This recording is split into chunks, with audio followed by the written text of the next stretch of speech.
watching New Light Reptiles.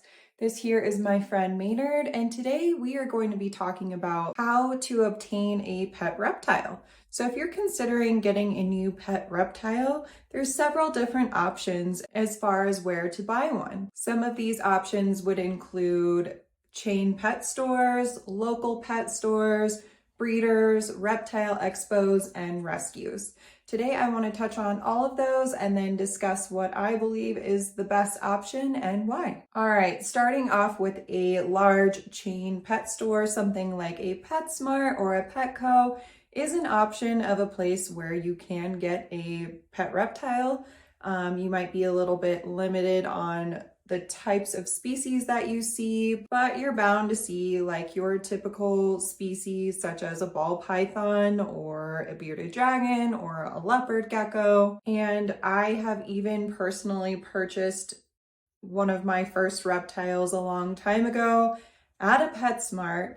However, I'm not proud about this, and the reason for that is because a lot of times at chain pet stores are not really taking very good care of the animals, and the animals are often being sourced from large mass breeders that typically are really breeding unethically. And it's just my personal opinion that this is just not a fair way to breed animals, and a lot of times these animals are just being mass produced and they're not being taken care of. In some ways this can lead to forms of animal abuse, and in my opinion this is just not something that I would choose to support ever again in my future as a reptile keeper. And I really hope to steer people away from doing this, although a lot of people are not aware of how these animals are sourced or how they are treated. And it's very common for people to get their animals from these chain pet stores, being completely blind to the reality of how the animals are actually treated. And I'll touch on it more when I get to my part about rescues, but there are a lot of species like a ball python or a bearded dragon or a leopard gecko that really they are being overproduced, and so many of them are winding up in shelters. So when we're buying them from these big chain pet stores, that is not helping the problem. It is contributing to it. Another option could be scaling down and going to something like a local reptile shop. This may or may not be slightly better. Sometimes the reptiles in these situations are sourced from smaller breeders who may or may not be more ethical about their breeding process and treatment of the animals. I've seen a lot of really dirty, not well taken care of enclosures in some of these shops. I've seen animals getting the wrong kind of husbandry, but I've also seen some shops that have done a really good job as well. However, in my opinion, when it comes to something like your ball pythons, leopard geckos, and bearded dragons, I would also steer away from this option as well. As you can probably tell by now, I definitely lean more towards the adoption side because of the mass production of these animals and how many of them end up in rescues. Another option could be going to a reptile expo. This can be a really fun and exciting experience, and I have bought an animal at a reptile expo in the past.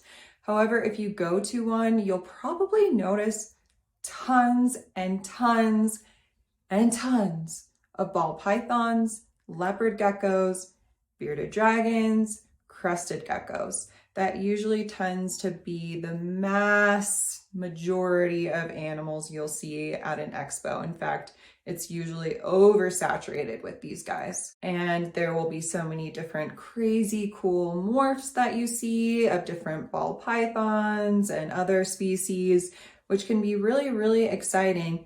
But it's important to keep in the back of our minds that once again, this is still contributing to the problem of mass production. Okay, I don't know if you can see this, but Maynard is literally wrapped around my ponytail here. So I've got a new hair decoration for this video.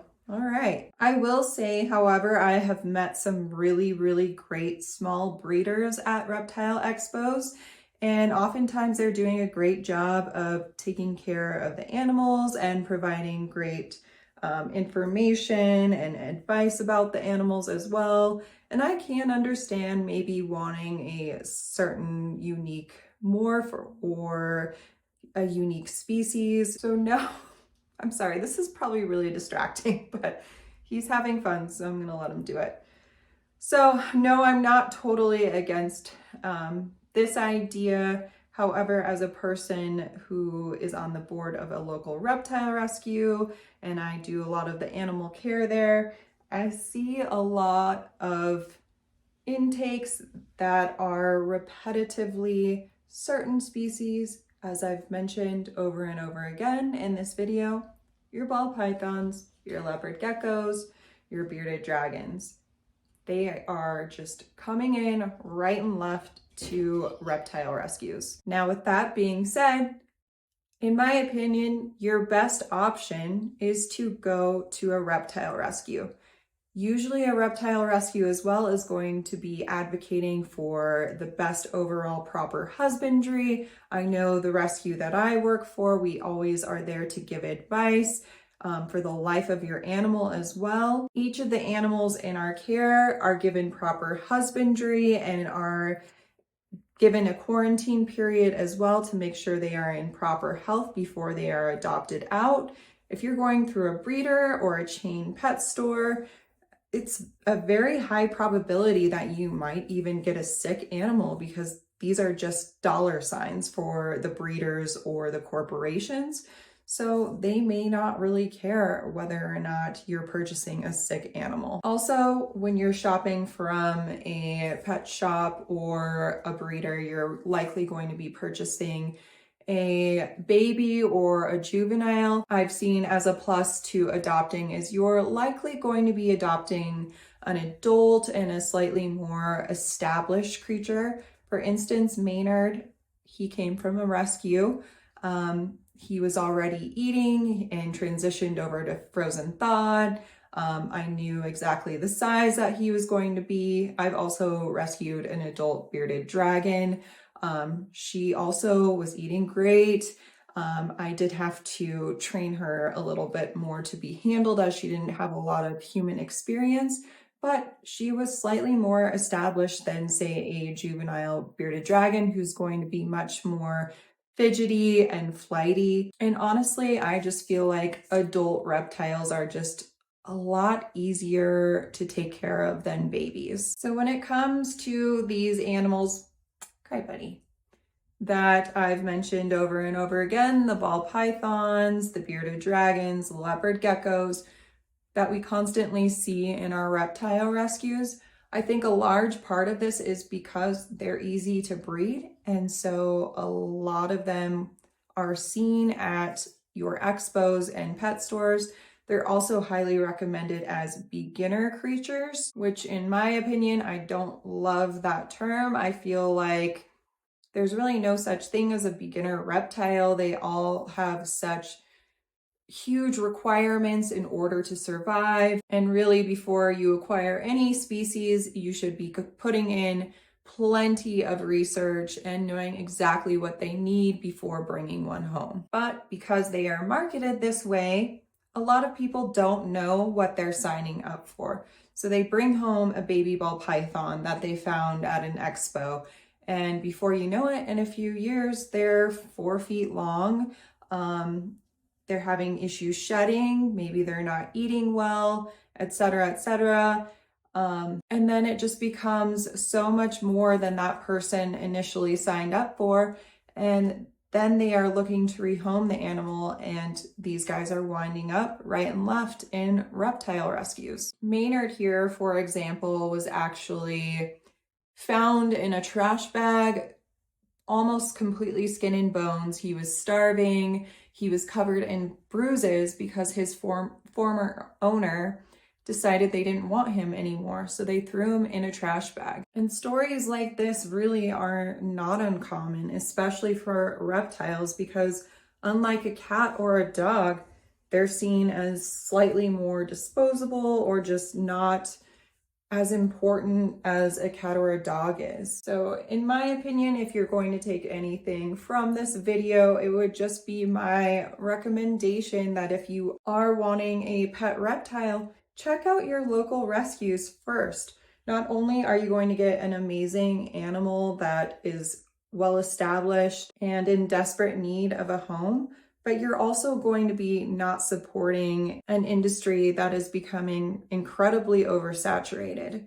Now, I do understand that you may not always find certain species in a rescue. There might be some more rare types.